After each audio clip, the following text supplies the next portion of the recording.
Hi everyone, मैं हूं महक सिन्हा, आपकी दोस्त। आज मैं इस वीडियो पर बहुत ही एक जबरदस्त जो स्टोरी है वो लेकर आई हूँ, जिससे ये स्टोरी सुनकर आपके मन में जो ये सवाल उठता है कि मेरे लाइफ में ऐसा क्यों होता है और मेरे ही जीवन में संघर्ष क्यों है, ये क्वेश्चन करना बंद कर देंगे।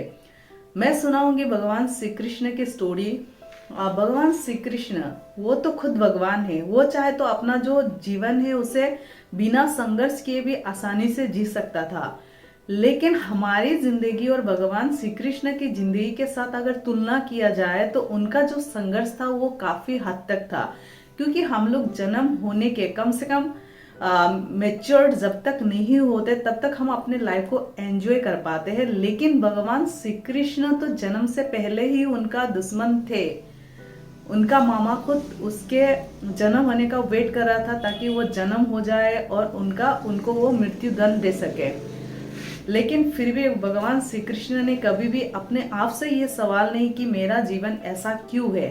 तो उनके जीवन को देखते हुए आप अपने जीवन को मोटिवेट करो कि भगवान तो चाहे तो कुछ भी कर सकता है, उनके लिए नामुमकिन कुछ भी नहीं है। लेकिन हर किसी को अपना जो कर्मा है, भगवान खुद उन्होंने ये एग्जाम्पल दिया है उस जन्म पर खुद को स्ट्रगल कराते हुए देख के ये एग्जाम्पल सेट किया है कि इंसान को अपनी कर्मा के अनुसार ही, अपने कर्म के अनुसार ही जो भी भुगतना होता है वो भुगतना पड़ता है और जो भी फल मिलना होता है वो मिलता है। और सबसे ज्यादा जैसे कि भगवान के सबसे करीब कौन था उनके मित्र में से, जैसे सुदामा थे।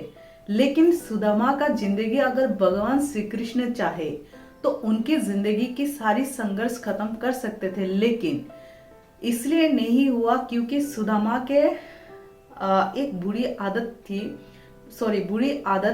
आदत था।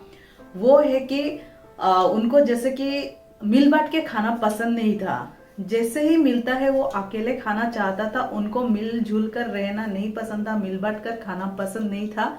उनके मन में लालच था कि सब जो सारा चीजें है वो मैं अकेले खाऊं। लेकिन बाकी जो मित्र थे उनमें ये आदत नहीं था।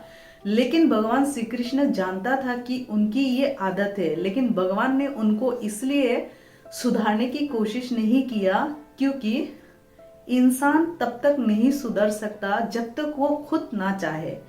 अगर उस टाइम पर भगवान श्री कृष्ण ने सुदामा को सुधारने के लिए अगर कोशिश करता या सुदामा को प्रेशर करता कि तुम ये आदत छोड़ दो और उन्हें अगर सही जो दिशा है वो दिखाने की प्रयास करता, तो सुदामा जो है वो भगवान श्री कृष्ण का एकदम प्रिय दोस्त नहीं मानते। जैसे कि भगवान जब बड़ा होने के बाद श्री कृष्ण जब लौटकर आते हैं तो सुदामा इसलिए ही दौड़कर उनके पास चले जाते हैं क्योंकि उनका मित्र था। अगर सोचो जरा, बचपन में उनकी जो बुरी आदतें थी उन पे अगर श्री कृष्ण ने उस पर रोक टोक लगाता तो क्या वो बड़े होने तक उनका प्रशंसा करते या फिर उनके आने का वेट करते? नहीं। इसीलिए क्या है कि आप अपना कर्म करते जाओ, आप अपने खुद को बेहतर बनाते जाओ। जो सीखने वाला होता है या जो खुद को बेहतर बनाना चाहता है वो एब्जर्व करेगा कि आप में क्या खूबियां है, वो उस खूबिया को अपने अंदर ढलने की प्रयास करेगा। लेकिन अगर आप कहने जाते हो तो वो प्रेशराइज होता है। और ये सच है कि इंसान तब तक नहीं सुधर सकता जब तक वो खुद नहीं चाहता है।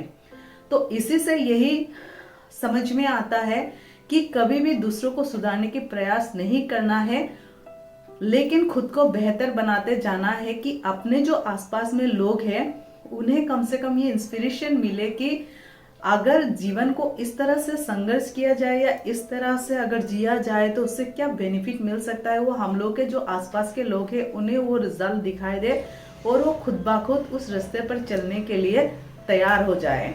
आशा करती हूँ ये मेरी वीडियो जरूर आपको पसंद आया होगा। अगर पसंद आता है तो आप अपने दोस्तों से जरूर शेयर करें और हाँ, वीडियो पर लाइक और कमेंट करना ना भूलें। और ज्यादा अगर आपने मेरी चैनल को सब्सक्राइब नहीं किया है तो इसे जरूर सब्सक्राइब करें।